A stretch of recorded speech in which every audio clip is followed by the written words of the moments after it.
C'est un métier qui suscite bien des fantasmes. Bon nombre de personnages de romans l'exercent d'ailleurs. Détective privé. Mais à l'heure du smartphone où tout le monde peut surveiller tout le monde, à quoi ressemble leur quotidien?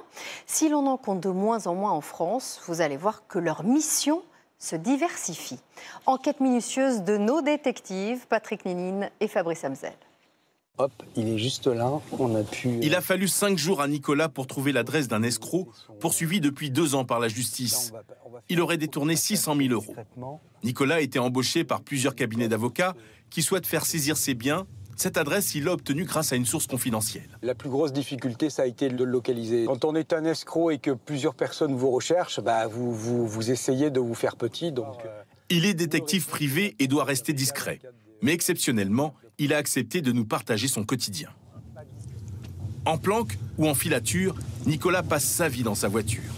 Chaque année, il parcourt 50 000 km en moyenne.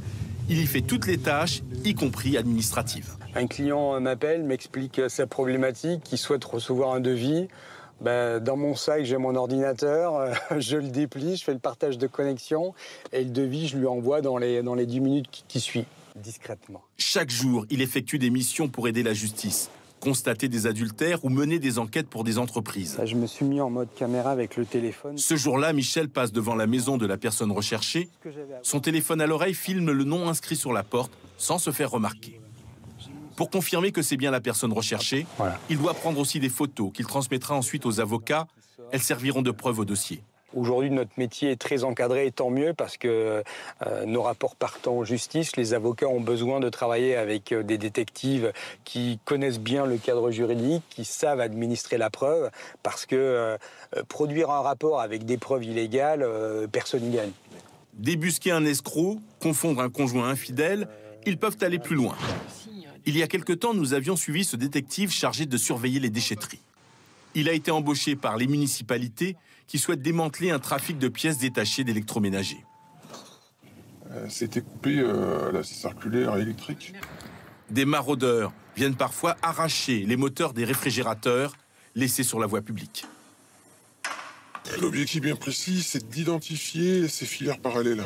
Donc c'est aussi de voir si on laisse un encombrant ou un frigo ou un congélateur sur le trottoir, au bout de combien de temps, en fin de compte, il va disparaître. Preuve que le métier se réinvente, parfois les détectives ont des demandes plus insolites. En Bretagne, Jean-Claude a enquêté pour trouver des médecins pour des mairies.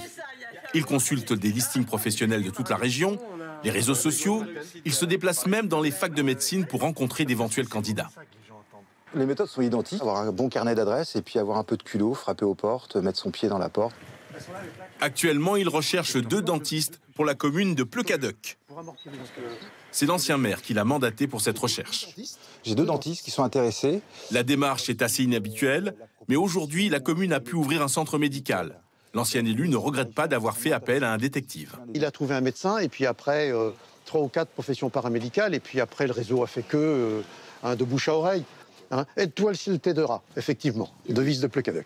Mais l'essentiel reste tout de même la recherche de personnes. Dans son bureau à Rennes, il est contacté par un père désemparé qui recherche sa femme, disparue avec leur enfant. Madame, c'est Thierry avec notre enfant de 3 ans. Il se cache aujourd'hui. Souvent, les clients l'appellent car ils ont l'impression que ça n'avance pas assez vite avec le circuit judiciaire classique. Même les enquêteurs ne la trouvent pas. Eh bien, écoutez, on peut essayer. Si on trouve pas, on facture pas. 800 €, c'est le prix facturé si la personne est retrouvée. Le salaire mensuel d'un bon détective comme Jean-Claude est d'environ 5 000 € net. Ce qu'il vend à ses clients, c'est son expérience et ses contacts dans la police pour faire avancer les enquêtes. L'État fait du mieux qu'il peut, mais souvent, ils ne peuvent pas être partout. Ils ont peut-être un manque de moyens humains, matériels. Mais toujours est-il que le détective, aujourd'hui, reste une solution pour apporter des preuves. En France, il existe environ 850 détectives indépendants ou associés. La profession très réglementée impose une formation d'1 an en école, ainsi qu'un agrément renouvelable tous les 5 ans.